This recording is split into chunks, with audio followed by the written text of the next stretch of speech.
그래서 어떻게 살아야 되는지를 가르쳤습니다. 요게 한 달 나 끝난 거예요. 그 다음에 이제 마태복음 11장에서 12장에는 무슨 내용이 나오냐. 이런 주님과 주님의 제자들이 다니면서 병자를 고쳐주고 가르치는 사역을 하고 이러면서 여러 사역들을 했잖아요. 근데 이런 사역들에 대해서 그런 사역을 체험하는 사람들이 예수님과 주님의 제자들에 대해서 어떤 반응을 보이냐 이 말이에요. 그게 11장에서부터 12장에 나오는 내용입니다. 근데 그 반응은 다양해. 어떤 사람들은 뭐 예수님에게 병 고침 받는 사람들은 너무 기뻐하고 즐거워했겠지. 또 그런 소문을 들은 사람은 내가 예수님에게 나가서 병 고침을 받아야 되겠다 해가서 어떻게 해서든지 길을 쓰고 와서 예수님의 은혜를 받으려고 하는 사람도 있는 반면에, 예수님을 좋아하는 사람도 있는 반면에, 이렇게 예수님이 병자를 고치고 약자들을 돌봐주고 사람들에게 인기를 끌어가니까 그거를 시기하고 질투하면서 예수님을 핍박하고 반대하는 바리새인들, 서기관 같은 사람도 있다 이 말이에요. 그러니까 예수님은 이 땅 위에서 어떤 사역을 하는데 그 사역을 기뻐하고 영접하는 사람이 있는가 하면, 어떤 한편에서는 반대하고 예수님의 하시는 일을 깎아내리는 사람들이 있어요. 그건 항상 그래. 자, 그러다면서 점점 이제 어떤 일들이 벌어지냐. 예를 들면 이제 누가 있냐. 세례 요한 같은 경우에 심지어는 예수님에 대해서 어떤 반응을 보이냐. 우리가 세례 요한인 경우에는 그 누굽니까? 헤롯이 자기 동생이 있거든요. 자기 동생의 아내를 빼앗아 가지고 결혼을 했단 말이죠. 근데 그거를 지적하다가 그만 깜빵에 갇혔어요. 그래서 감옥에 갇혀 있는데 예수님이 구약에 나오는 예언에 보면 갇힌 자가 해방되고 소경이 눈을 뜨고 안진뱅이가 일어서고 하면은 갇힌 자가 해방돼야 된다 그러면 갇힌 자로서 해방되어야 될 1호는 누굽니까? 세례 요한이 생각할 때? 자기지. 자기는 예수님 오실 길을 예비하고 맨날 메뚜기랑 석청만 먹으면서, 그것도 옷도 화려한 옷도 아니고 맨날 가죽 옷만 입고서, 그것도 또 뭐 집 있는 것도 아니고 광야에서 홈리스처럼 살면서 예수님을 위해서 그렇게 살다가 그러다가 깜빵 갔는데, 그럼 갇힌 자를 구원해주면 누구를 1번으로 구원해줘야 되냐면 예수님을 구원해줘야 세례 요한을 구원해줘야 될 거 아니에요. 근데 예수님은 세례 요한에 대해서는 관심도 없어. 딴 오히려 엉뚱한 병자들만 고치고 있는 거야. 그러니까 세례 요한도 그런 얘기를 들으면서 섭섭할까요? 안 섭섭할까요? 섭섭마귀가 들어가지. 그래서 자기 제자들이 감방에 뭐라 그러죠? 옥바라지 이렇게 왔을 때, 야, 내가 정말 헷갈리는데 예수님에게 가서 물어봐라. 내가 정말 오실 그이가 당신 맞냐? 만일에 당신이 아니라면 내가 다른 일을 기다려 하오리까 한번 물어봐라. 이렇게 제자들을 시켜서 예수님에게 질문을 하잖아요. 이게 예수님에 대한 반응 중에 하나야. 예를 들어서 어떤 자기의 삶의 환경이 자기 뜻대로 해결되지 않으면 우리는 예수님에 대해서 어떤 마음을 갖냐? 섭섭함의 반응을 보입니다. 그렇잖아요. 근데 그건 올바른 태도냐? 아니야. 예수님이 그렇게 하는 데는 나름 뜻이 있는 거예요. 그러면 우리는 어떤 내 환경을 왜 예수님이 해결 안 해줄까? 왜 나는 외면하실까? 이렇게 막 답답하면 삐져가지고 내가 이제 교회 가나 봐라, 11조 내나 봐라 하고 삐지고 나갈 게 아니라 세례 요한의 태도를 배워야 된다는 거예요. 물어봐야 돼. 왜 예수님은 내 문제를 해결해 주지 않습니까? 내 문제를 해결해 줄 다른 일을 기다려야 되리까? 아니면 당신이 그오니까? 물어봐야지. 그랬더니 예수님의 제자들을 통해서 뭐라고 가르쳐줘요? 세례 요한의 제자를 통해서, 야, 너희들이 본 대로 들은 대로 가서 전해라. 봐라, 지금 세상에 어떤 일이 벌어지냐. 소경이 눈 뜨고 있지 않냐. 안진뱅이가 일어나고 있지 않냐. 응? 그러면서 이런 어떤 하나님의 나라가 임했다라는 것을 제자들 너희들이 똑똑히 보고 있지 않냐. 근데 그 일이 누굴 통해서 이루어지고 있어요? 예수님을 통해서 이루어지고 있지 않냐. 그대로 가서 전해라는 거야. 그럼 그 얘기가 세례 요한에게 전해졌겠죠. 아, 설사 내게 이루어지지는 내 문제를 해결해 주지 않았지만 예수님은 성경에 예언된 그분이시구나 하고 확신을 갖게 되는 거예요. 세례 요한은. 그러면서 이 세례 요한이 섭섭마귀가 들 뻔했다가 질문을 했고 답변을 들음으로 인해서 문제가 해결이 되는 거예요. 바로 예수님에 대한 반응은 이런 세례 요한의 반응을 보이는 사람도 있고, 또 바리새인들 같은 경우에는 예수님 보고 뭐라 그러냐, 귀신을 쫓아내니까 아, 저 땅 귀신은 저거 바알세법이 받아서 이러는 거야. 저거 하나님의 능력 아니야. 뭐 이러고 얘기를 하죠. 이러고 반대하는 사람도 있고, 이러면서 예수님에 대한 다양한 반응들이 있습니다. 근데 분명한 것은 이 성경의 흐름을 보다 보면 예수님에 대해서 반대하고 박해하는 사람이 점점 더 많아집니다. 그러다 보니까 예수님은 박해하는 자들을 슬슬 피하시기 시작을 해요. 왜 피하냐? 똥이 무서워서 피합니까? 더러워서 피하죠. 예수님이 바리새인들과 싸울 수 없어서 피하는 게 아니라 예수님은 바리새인들과 유대인과 싸우러 오신 분이 아니에요. 예수님은 바리새인과 유대인과 싸우러 오신 것이 아니라 예수님은 죄와 싸우러 오신 거예요. 죄와 싸우는 방법은 뭐냐? 십자가 지는 일이에요. 그러니까 예수님은 십자가의 길로 가야지 괜히 격가지 일해서 헤매다가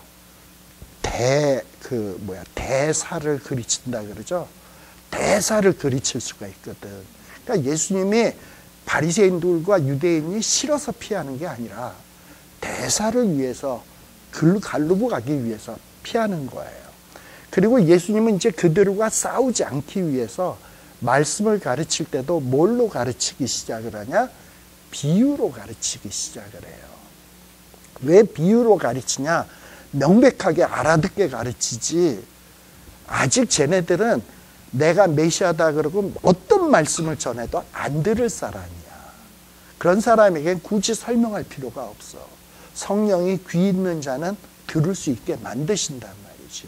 그래서 예수님이 비유로 말씀하기 시작을 하는데, 그 비유에 대한 내용이 바로 마태복음 13장, 지난주에 했던 마태복음 13장이었다라고 말씀을 했죠.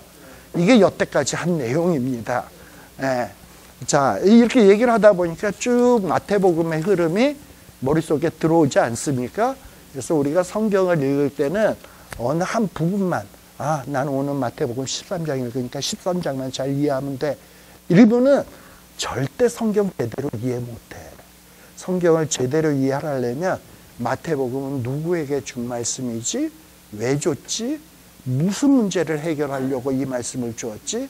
그래서 그런 말씀을 증거하기 위해서 1장엔 뭘 썼지? 2장엔 무슨 얘기가 나왔지?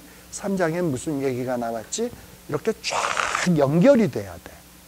그래서 지금 13장까지 왔습니다만 13장까지 올 때 이 흐름이 쭉 연결이 돼야 이제 나중에 마태복음 28장까지 가면 아, 마태복음이 이런 내용이구나 라는 게 딱 이해되면, 그게 이해가 된 다음에 마가복음을 보면 이거는 마태복음하고는 다르네. 우리가 보통 평신도 때 마가복음 보다가 이 말씀이 마가복음에 있어요, 마태복음이 있어요, 그냥 몇 장 써놓지 않고 그냥 구절 막 이리저리 뒤죽박죽 뽑아서 주면 이게 마태복음에 있는지 마가복음에 있는지, 이 얘기가 마가복음에 있는 건지 누가복음에 있는 건지 알 수 있어요, 없어요, 여러분들? 모르죠? 절대 못해.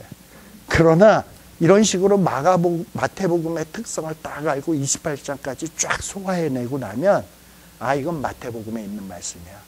아, 이건 마가복음이야. 마가복음은 이런 내용이기 때문에 이건 이런 거야. 누가복음은 이래. 요한복음은 이래. 이게 된단 말이지. 예.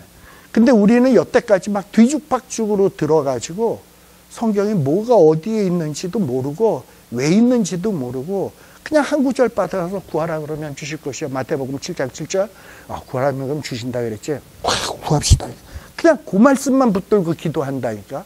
그 말씀이 왜 주어졌고 어떤 상황에서 주어졌고 진정한 의미가 무엇인지는 모르는 채 그렇게 성경 백날 읽으면 뭐하냐 이 말이죠.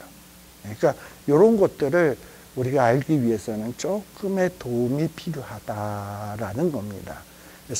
그래서 지금 이 토요일 날 참 남들이 볼 때는 저 사람들 제정신 아니다.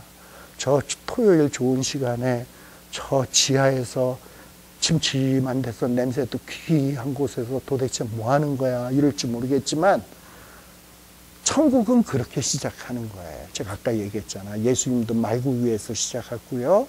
천국은 씨와 같고요. 겨자씨와 같고요. 처음의 시작은 지극히 미미하고 작은 것입니다. 세상 사람들이 볼 때 절대 아무것도 아닌 것처럼 보여져요. 그러나 시간이 지나면 30배, 60배, 100배의 결실이고요. 시간이 지나면 큰 나무가 되고요. 거기에 세상에서 막 날아다니던 새들이 피곤할 때 우리로 말미암아 이루어진 나무에 와서 깃들임이 있습니다.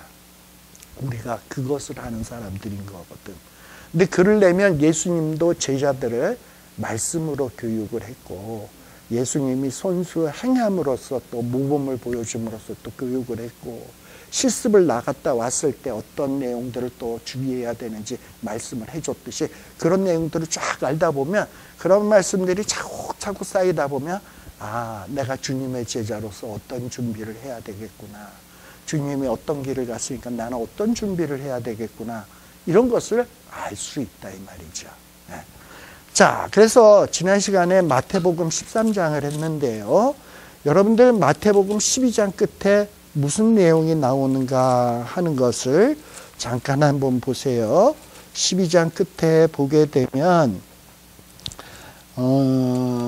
예수님이 46절이에요. 12장 46절에 보면 예수님이 막 무리들에게 말씀을 증거하고 있는데 어머니와 동생들이 예수님을 찾아온 거예요. 왜 예수님을 찾아왔을까요? 아까 내가 얘기했잖아. 예수님이 바알세법을 힘입어서 귀신을 쫓아낸다. 이 얘기는 예수님이 귀신 들렸다는 얘기 아닙니까? 고향에서 마리아나 예수님의 동생들, 형제들이 이 얘기를 듣고서 우리 형이 내 아들이 귀신 들렸어? 저 더 이상 사람들한테 망신당하지 않도록 우리가 빨리 집안으로 끌고 가서 저 귀신 쫓아내고 문제를 해결해야 되겠다. 이후서는 예수님을 잡아가려고 예수님을 좀 자꾸 집 나갔잖아. 예수님 가출했잖아.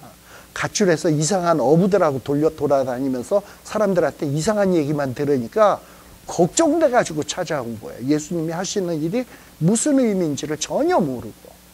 그러니까 예수님께서는 제자들에게 뭐라고 얘기했냐? 어머니가 왔대요. 동생이 왔대요.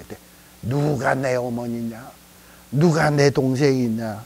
그러면서 하시는 얘기가 뭐냐 하면 누구든지 하늘에 계신 내 아버지의 뜻대로 하는 자가 내 형제요 자매요 어머니다. 내가 메시아로서 하는 사역을 전혀 이해 못하는 사람은 어떻게 보면 진정한 하나님의 백성으로서 형제 자매 아니다라는 거야. 오히려 우리 아까 마태복음 10장에서 원수가 누구냐?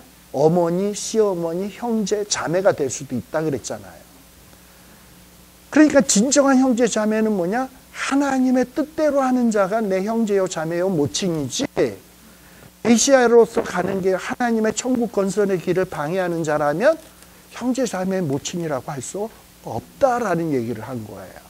그러니까 예수님의 가족들까지 지금 예수님을 이해 못하고 있어. 그렇죠? 자, 요게 마태복음 13장 들어가기 바로 직전에 있었던 말씀입니다. 그 다음에 마태복음 어디를 보시냐 하면은 그 비유가 끝난 다음 52절에 비유가 끝나죠. 13장 52절에 비유가 끝나죠. 비유가 끝난 다음에 53절서부터 무슨 내용이 나오는가를 보십시오.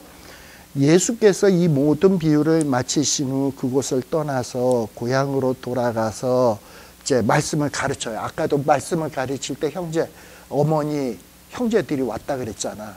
여기서도 말씀을 가르칠 때 누가 이제 예수님을 보느냐? 동네 사람, 고향 사람들이 예수님을 보고서 뭐라 그러냐? 와, 저 예수가 어떻게 저런 얘기를 하냐? 쟤 국민학교도 안 다니고 중학교도 안 다니고 고등학교도 안 나왔는데 어떻게 저자의 입에서 저런 게 나오지? 쟤 미쳤나 봐. 그러면서 예수님을 말씀을 듣고 그 말씀에 감동을 듣고 눈물을 흘리고 회개한 게 아니라 그냥 예수님을 제정신 아닌 거로 보는 거야. 그러면서 하는 말이 뭐냐면 예수님이 제가 저런 말을 할 수 있을 정도로 수준이 있는 애가 아닌데 쟤는 목수의 아들인데 55절. 그죠? 쟤는 누구냐? 쟤는 우리가 잘 아는 그 별 볼 일 없는 마리아 그리고 그 형제들 그 찌질이들 그 야고보 요셉 시몬 유다 아니야? 그 집에 그 맏아들 아니야? 그럼 쟤도 찌질이 아니야? 근데 저자가 어떻게 저럴 수가 있지? 이러면서 저자가 어떻게 저런 능력이 날 수 있지? 이거는 존경해서 하는 얘기가 아니에요. 그러면서 56절 끝에 보세요. 이 사람의 모든 것이 어디서 났느냐 하고 놀라고 경외한 게 아니라 예수를 뭐한지라? 배척한지라 라고 했어요.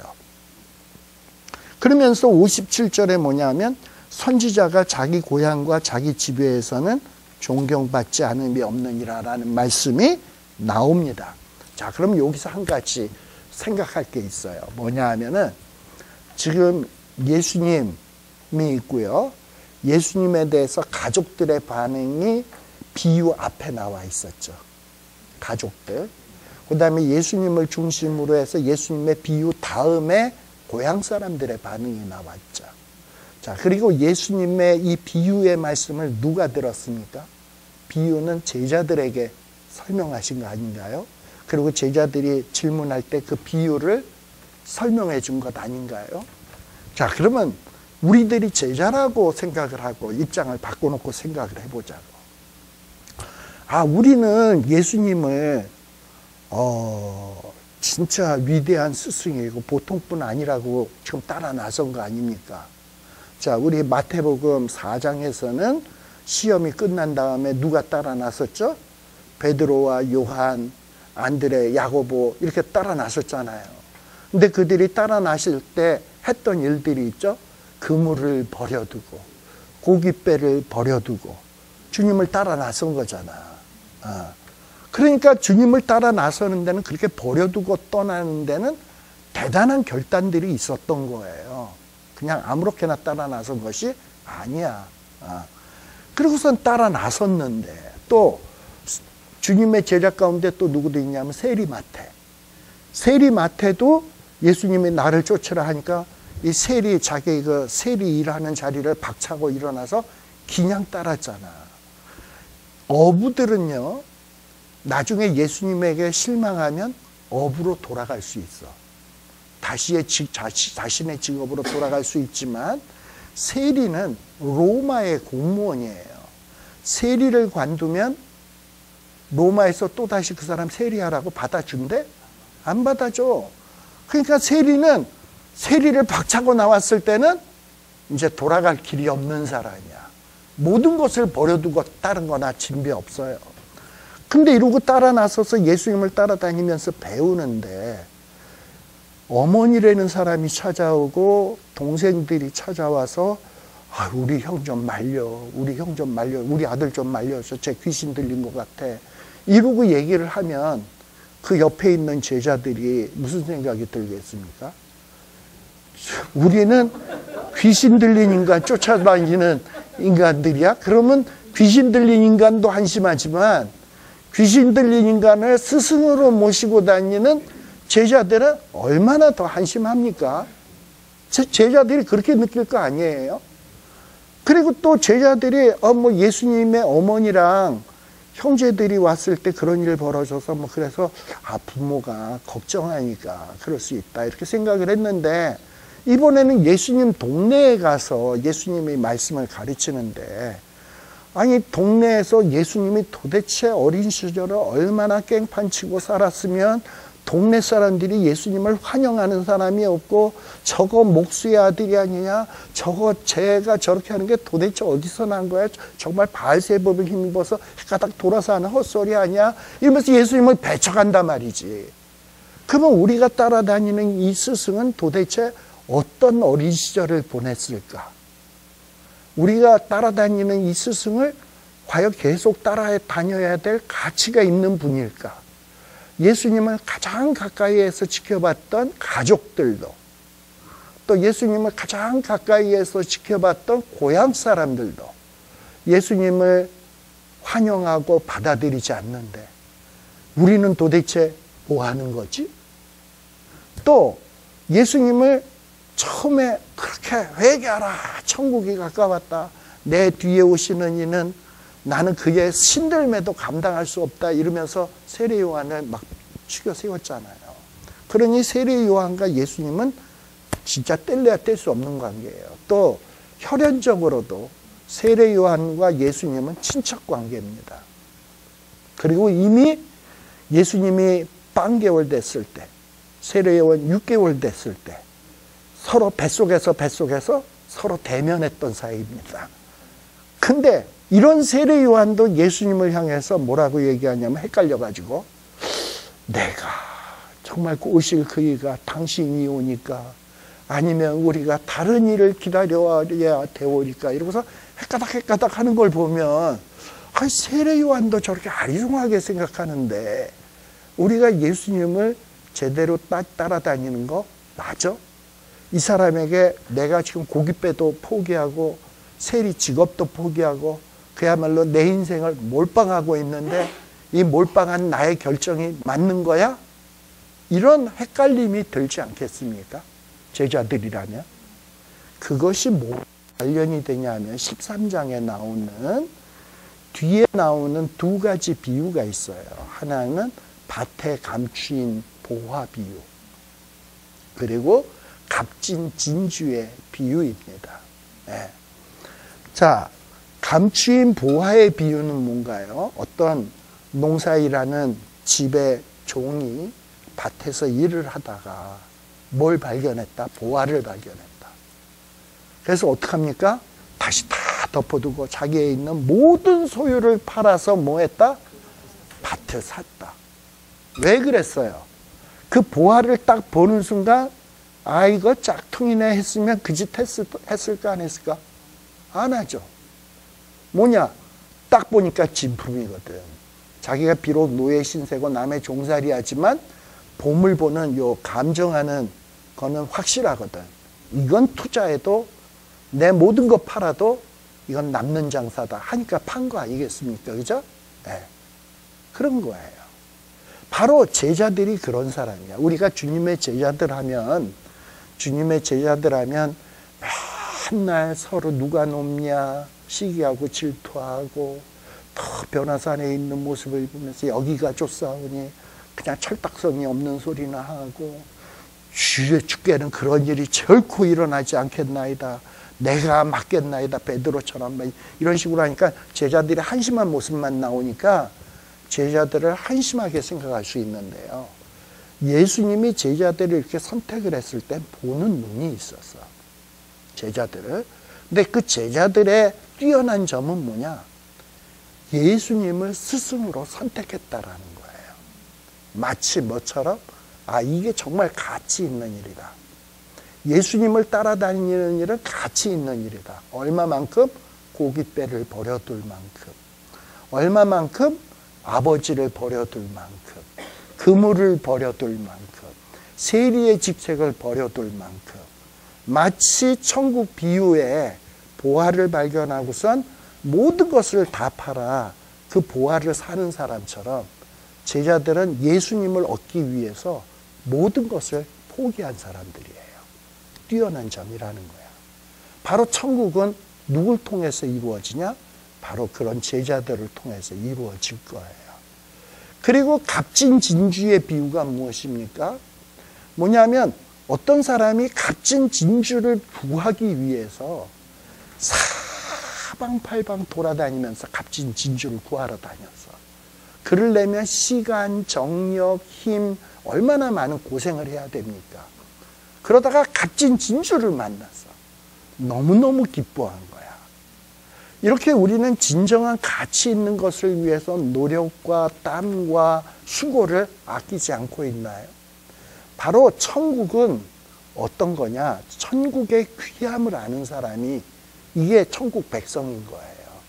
주님의 제자들은 주님의 귀함을 알았어. 천국의 귀함을 알았어. 그래서 그것을 위해서 자기를 포기를 했다고. 천국의 귀함을 알기 위해 고생스럽지만 따라다니고 진주를 구하러 다니는 것처럼 따라다니고 수고를 아끼지 않는 거야.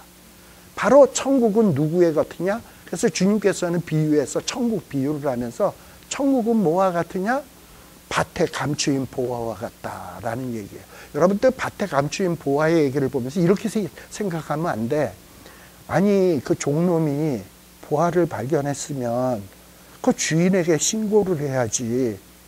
그걸 갖다가 덮어두고 지재산 다 팔아서 아니 그 밭을 사? 그리고 그 보화를 지 것으로 꿀꺽해? 이런 부도덕한 놈이 있나? 이런 식으로 보면 그 비유를 제대로 보는 거 아니야.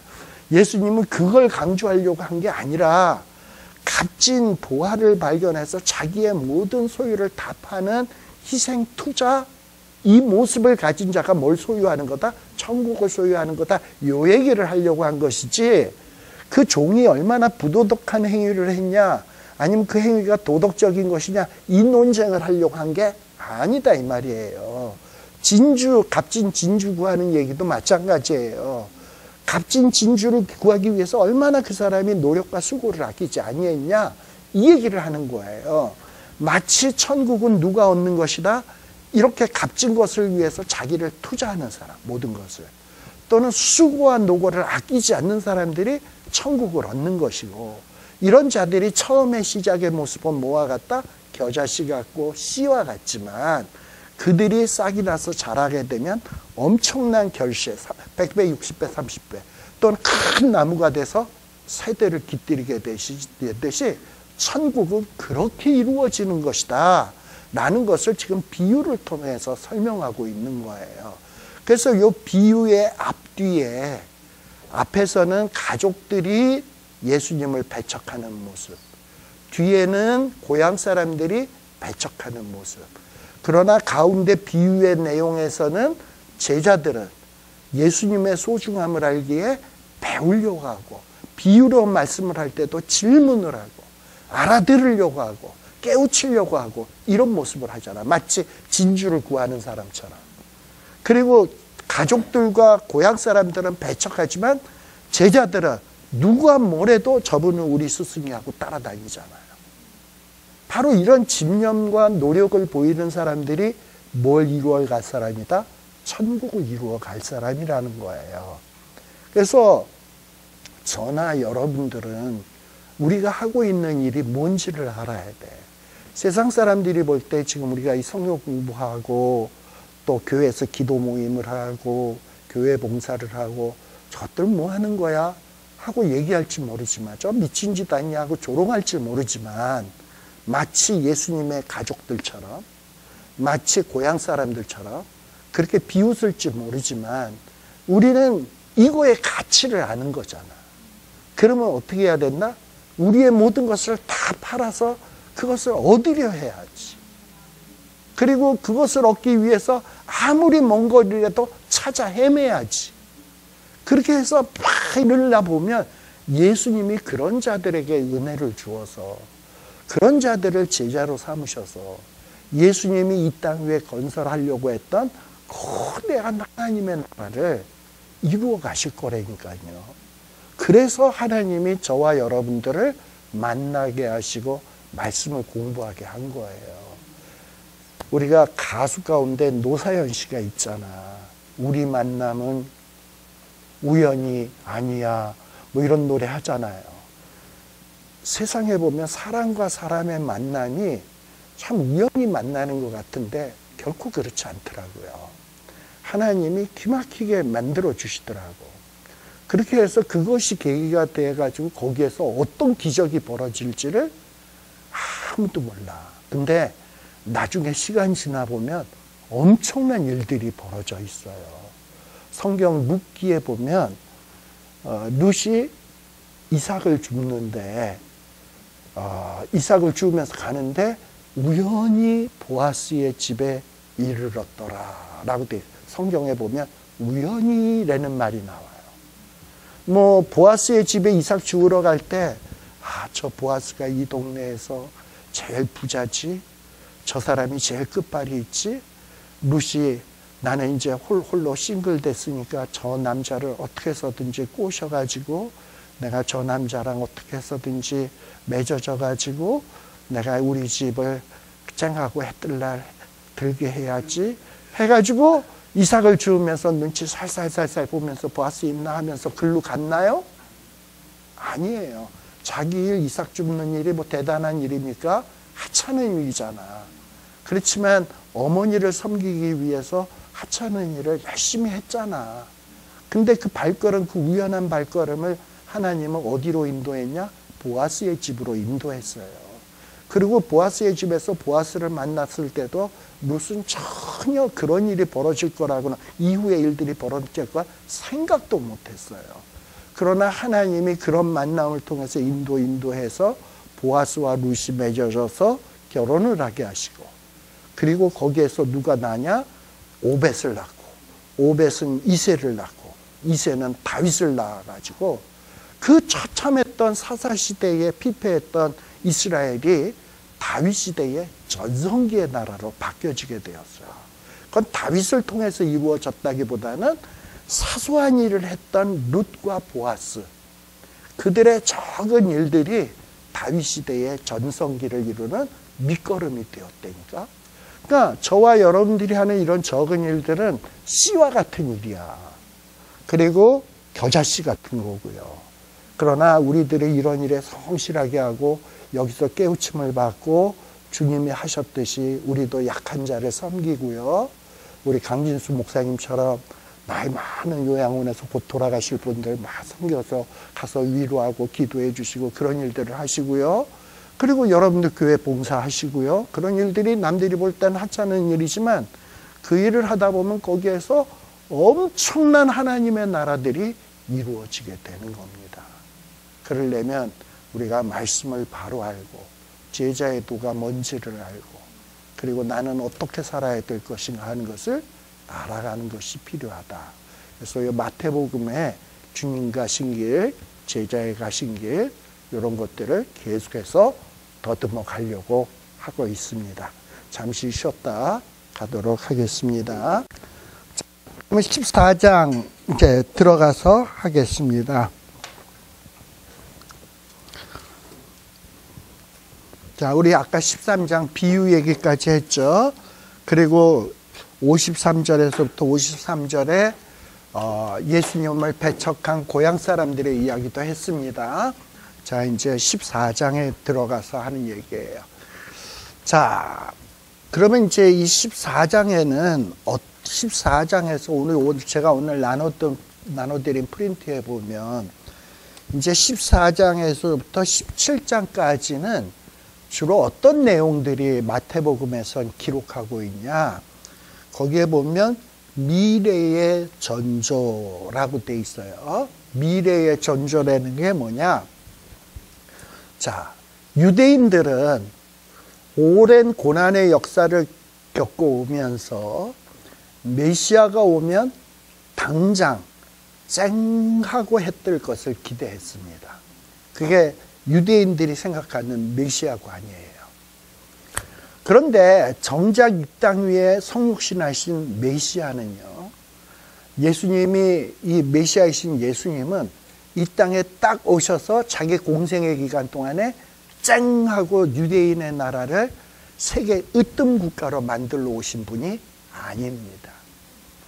예수님은 이 초림하셨을 때의 목적이 뭐냐? 우리 구약에 예언된 예수님의 메시아의 양면성, 하나는 왕이 되실 분, 하나는 고난당하실 분. 이게 메시아의 양면성이거든요. 구약의 언약된 메시아의 두 가지 모습이에요. 하나는 고난받으실 종이다, 메시아는.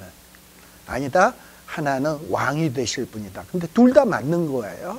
구약에서 예언한 거는. 근데 예수님의 초림의 모습은 뭐냐? 왕이 되실 분보다는 예수님은 고난받으실 분, 죄의 문제를 해결하기 위해서 십자가 지실 분으로 초림하신 거예요. 그러니까 이 주님의 초림에 대해서 유대인들은 저건 메시아의 모습이 아니라고 생각한 거지.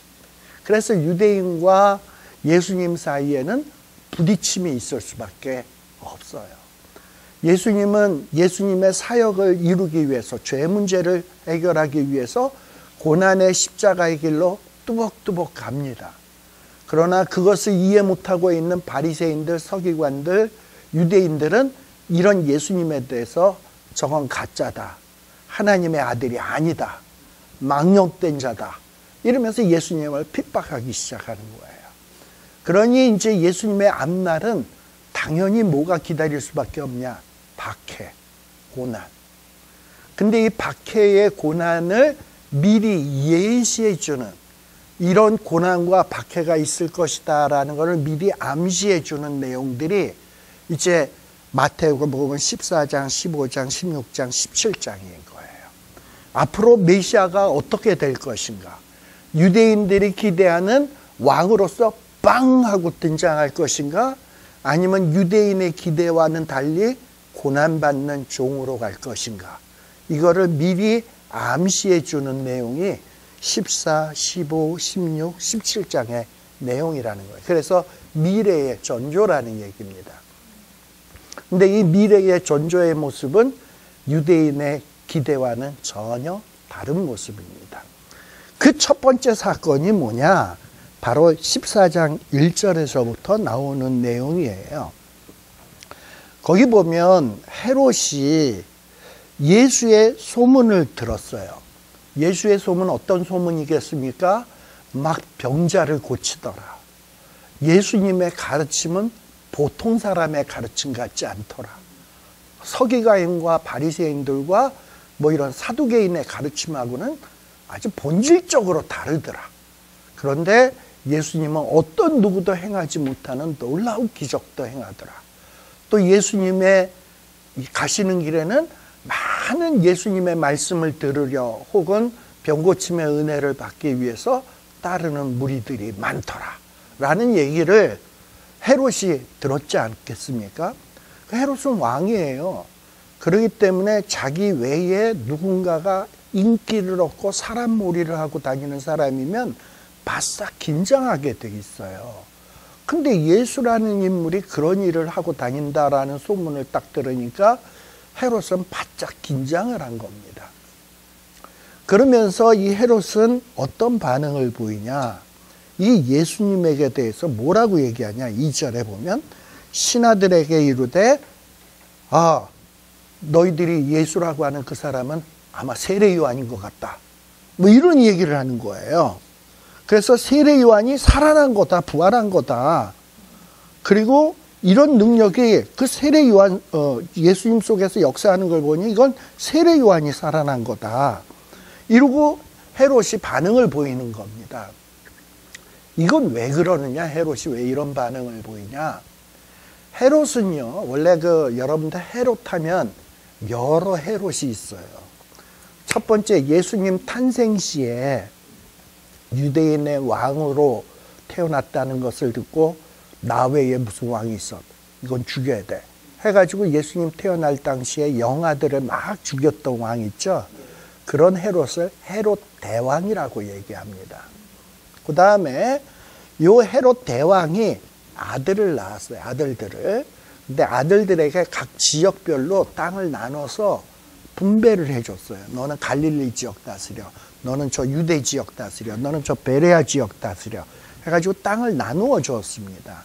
그랬는데 지금 이 갈릴리 지역을 다스리는 헤롯이 누구냐 하면 헤롯 안티파스라고 하는 자예요. 지금 요 헤롯이 14장에 나오는 헤롯이 바로 헤롯 안티파스입니다. 근데 이 헤롯 안티파스라고 하는 이 자는 상당히 포악한 자야. 그래서 제가 아까 얘기했지만 자기의 그 동생 빌립이라고 있는데 그 빌립의 와이프가 와이프에게 반해가지고 자기 그 동생의 와이프를 빼앗아가지고 자기 부인을 삼아버렸어요. 예. 그 나쁜 짓이죠. 어떻게 동생의 아내를 빼앗습니까? 그죠? 근데 뭐 눈에 뭐가 끼면 뵈는 게 없죠. 그래가지고 그런 짓거리를 해버린 거예요. 그러다 보니까 헤롯 안티파스의 본처는 원래 이스라엘 사람이 아니라 나바티안이라고 하는 나라의 공주인데 그 로마의 황제가 정략 결혼을 시킨 거거든요. 그랬는데 결혼을 했는데 이거 헤롯이라는 게 이거 뭐 완전히 망나니 같이 어떻게 지 동생의 아내를 빼앗아 가지고 결혼을 해버리면 자기 본처는 뭐가 돼? 화가 나가지고 친정으로 돌아가 버린 거야. 그래가지고 나중에 전쟁이 나요, 두 나라 사이에. 예, 뭐 그런 일이 벌어져요.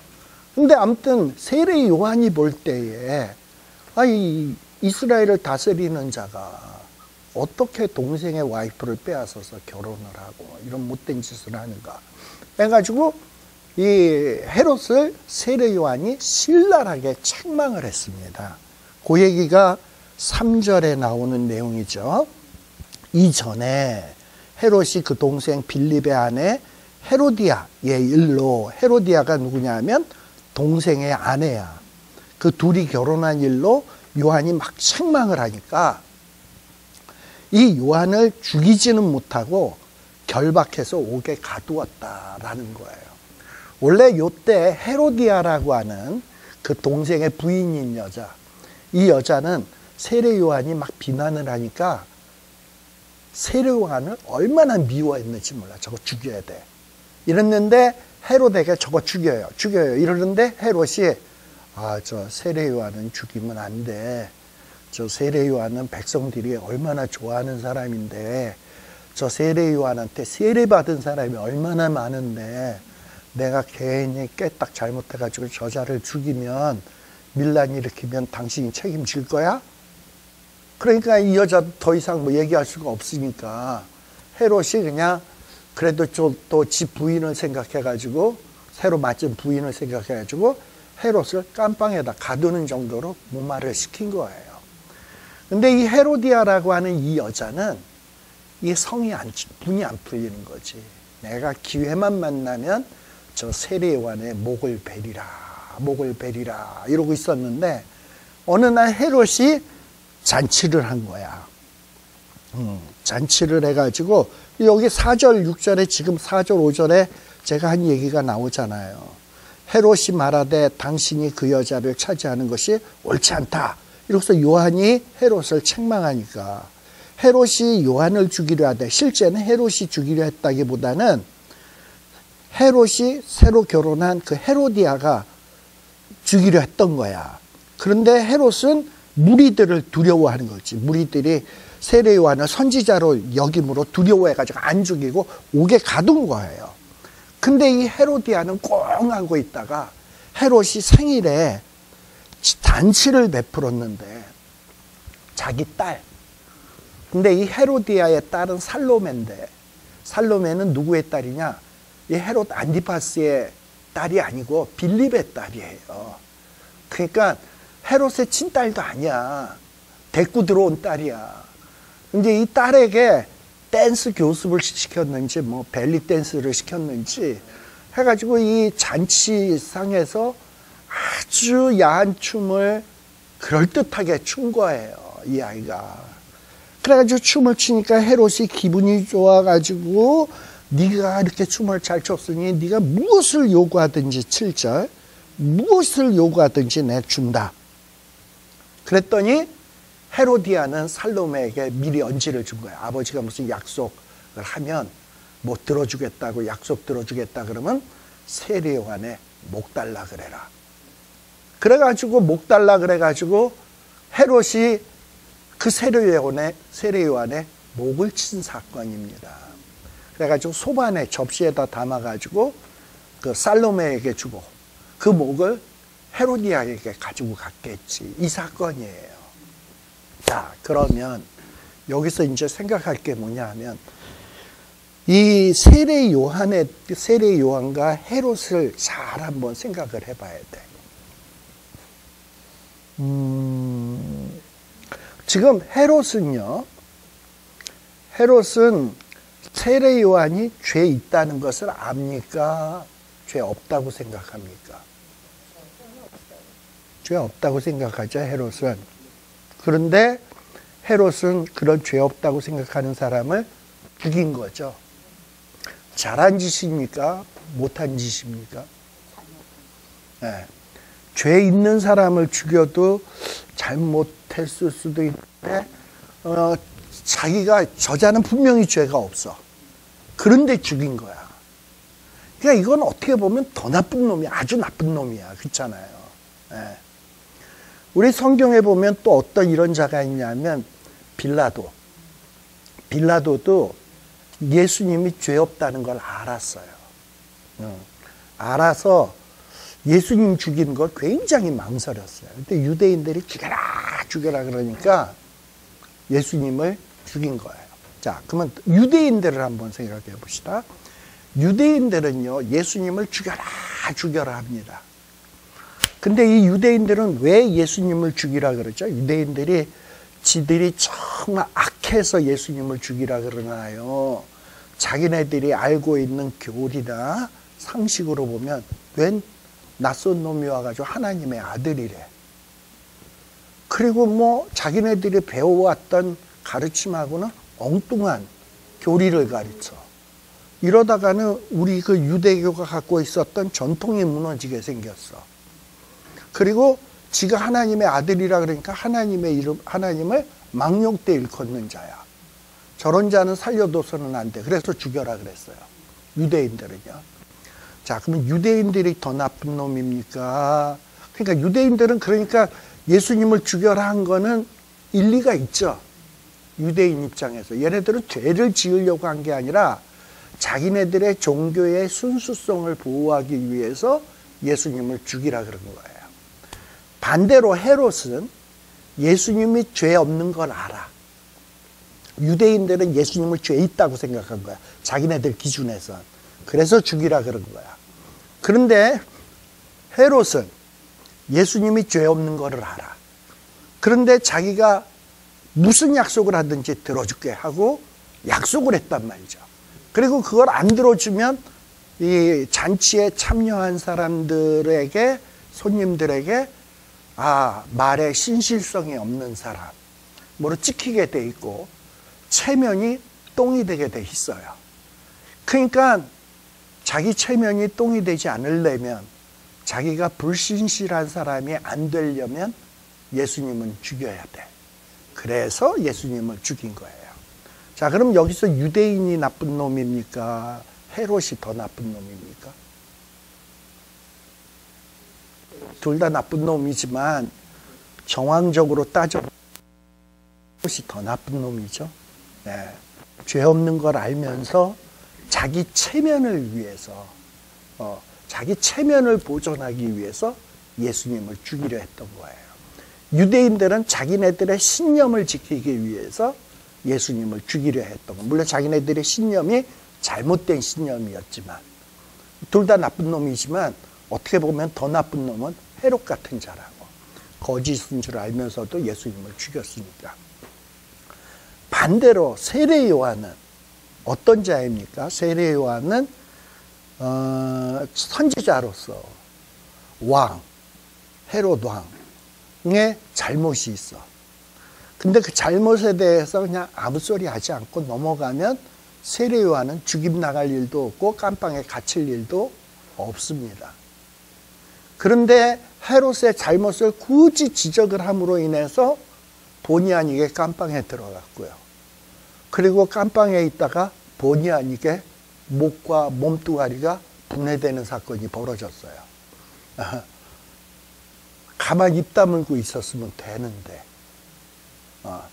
근데 세례 요한은 자기의 그 신앙에서 보면, 예수님도 말씀대로 사셨고 세례 요한도 말씀에 입각해서 보면 헤롯의 잘못은 분명히 잘못이잖아. 그러니까 과감하게 지적을 하고 불이익을 당하더라도 과감하게 지적하는 일을 주저하지 않았다 이 말입니다. 그리고선 결국엔 마지막에 죽임을 당했습니다. 담대하게 말씀대로 책망하다가 죽임당한 세례 요한. 그 다음에 체면을 위해서 죄 없는 사람을 죽인 헤롯. 잘못된 신념을 위해서 예수님을 죽인 유대인. 요 세 부류를 한번 어깨 여러분들이 생각해 볼 필요가 좀 있습니다. 네. 자, 여기서 잠깐 뭘 얘기하고 싶으냐 하면 우리 보통 정교 분리라는 얘기를 많이 듣습니다. 교회가 정치 참여하는 일 바람직합니까? 바람직하지 않습니까? 바람직하지 않죠? 네. 그러면 정부나 정권이 혹은 왕이 분명히 성경에 위배되고 잘못된 일을 했을 때 교회가 정교 분리를 내세워서 침묵해야 됩니까? 정권이나 왕들이 잘못했을 때 과감하게 지적해야 됩니까? 그럴 때는. 그렇죠? 네. 그러니까 그게 참 어려운 얘기예요. 예수님도 마태복음에 보면 그런 사건이 많이 나와요. 가이사의 것은 가이사에게, 하나님 것은 하나님에게. 이러면서 정부와 충돌 안 하려고 하는 모습을 예수님은 보이십니다. 그러나 지금 세례 요한 같은 경우에 헤롯이 분명히 동생의 아내를 빼앗고 어떻게 보면 근친상간이기도 하고요. 남의 것을 빼앗았다는 면에서 도적질이기도 하고요. 남의 여자를 취한 거이기 때문에 간음죄이기도 합니다. 예. 그런 어떤 여러 가지 죄에 대해서 세례 요한은 침묵하지 아니하고 과감하게 책망을 했거든. 그러니까 이 정교 분리에 있어서 우리들이 명확한 원칙은 좀 갖고 있어야 돼요. 교회가 정치에 간섭하는 일, 죄가 아닌 한 정치에 간섭하는 일은 바람직하지 않다 생각합니다. 그러나 어떤 정치나 우리가 몸담고 있는 나라가 악을 행할 때 하나님의 말씀에 입각해서 분명한 악을 행하고 거짓을 행할 때는 침묵하면 안 됩니다. 그것에 대해서 지적할 수 있어야 돼요. 불이익을 당한다 하더라도. 네. 한국에서 제 친구 목사님이 왔습니다. 아마 여러분들도 신문을 봐서 알지 모르겠지만 한국의 보수적인 신학교가 총신대라고 있습니다. 총신대 교수예요. 근데 얼마 전에 여자들에게 수치 주는 발언을 했다. 총신대 교수가. 뭐 그런 얘기를 해서 한국 신문에서 떠들썩했던 적이 있었습니다. 근데 그 장본인인 친구가 이번에 제 친구인데 미국에 왔어요. 무슨 얘기를 했냐? 또 하나의 교수는 무슨 얘기를 했냐? 동성연애를 비판한 얘기를 한 거예요. 동성연애자들은 무슨 학문 섹스 뭐 이런 거 막 하잖아. 그런데 학문이라는 것은 나가는 곳이지. 그런데다가 어떻게 그런 짓을 할 수 있냐. 순리대로 쓸 것은 순리대로 쓰고 순리대로 반대로 쓰게 되면 항상 탈나고 문제가 생긴다. 수업 시간에 이 사람 윤리교수거든. 그러면서 그 얘기를 했는데 성적인 수치심을 일으키는 발언을 했다고 해가지고 그거를 녹음을 해가지고 더불어민주당 또는 어떤 이런 동성연애 이쪽에다가 읽는 거야. 그래가지고 신문사에서 그거를 가지고 이 교수를 잡기 위해서 난리 버거지를 친 거야. 그 다음에 요번에 온 친구는 어떤 얘기를 했냐면 학생들에게, 이 사람 구약 교수인데 순결, 혼전, 성결, 혼전에 어떤 성적인 관계를 맺어서는 안 된다. 깨끗하게 준비하다가 자기가 가장 사랑하는 사람들에게 최고의 선물로 주는 것이 어떤 성적인 관계다. 이제 이런 얘기를 수업 시간에 했는데 요즘에 한국의 대학생들이나 젊은 나이의 사람들 가운데서 이런 혼전 순결을 유지하는 사람들이 별로 많지 않대요. 심지어는 신학생 가운데도. 그러다 보니까 그런 수업을 듣다가 보면 이미 혼전에 그런 관계를 맺었던 애들이 수치심, 부끄러움을 들면서 교수의 강의 내용이 듣기 싫은 거지. 그래가지고 그걸 앙심을 품고 녹음을 해가지고 앞뒤 잘라가지고 그런 거를 인권 뭐 이런 단체에다가 고발 비슷하게 한 거야. 그래가지고 가뜩이나 한국의 어떤 동성 연애자들이나 어떤 이런 어떤 좌익 쪽에 있는 어떤 이런 단체들이 총신대는 아무래도 아주 골수 기독교니까 굉장히 우익 쪽이거든요. 이런 교수들을 못 잡아 안달인데 건수가 생겼다 그러니까 늑달같이 달려들어서 이 두 교수를 신문으로 까고 뭐 해가지고 제 친구가 부총장 자리에서 부총장이었는데 부총장 자리에서 물러나게 됐어요. 그러니까 이런 일들. 자, 근데 이 두 교수가 어떤 이런 발언들을 하게 되면 어떤 불이익이 있다. 그리고 좀 살벌한 세상이니까 말 조심해야 된다.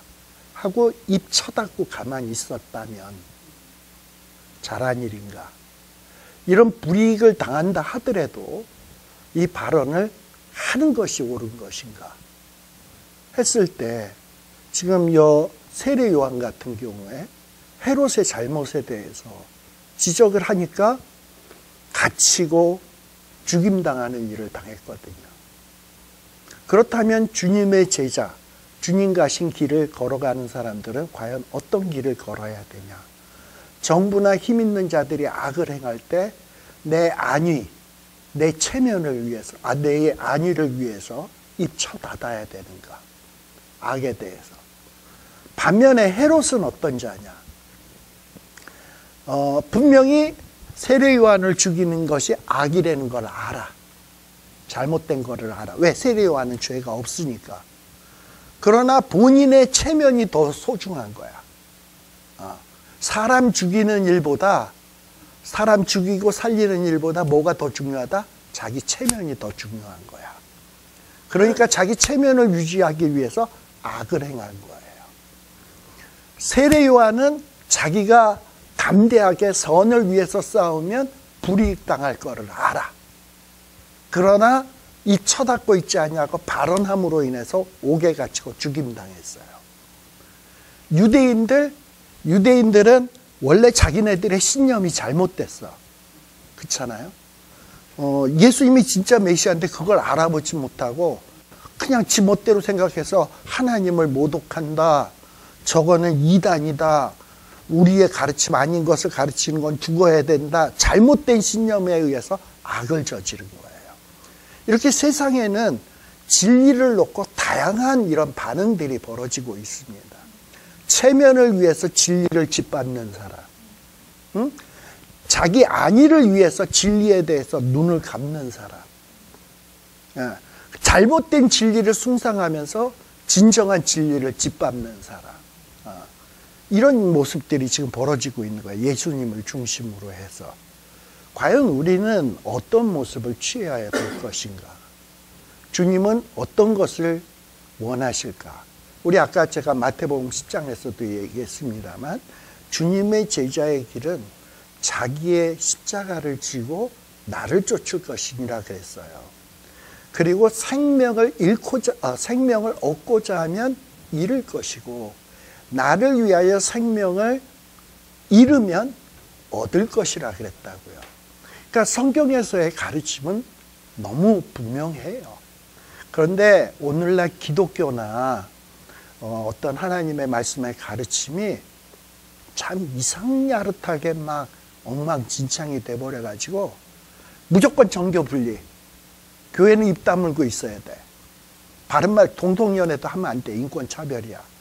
뭐 혼전순결, 요즘 시대가 어떤 시대인데 혼전순결 개나 주라 그래. 혼전에 결혼해가지고 애 갖고 가는 게 요즘은 혼수야. 뭐 이런 식으로 막 나가는 사회는 이건 분명히 성경에 위배된 것이거든.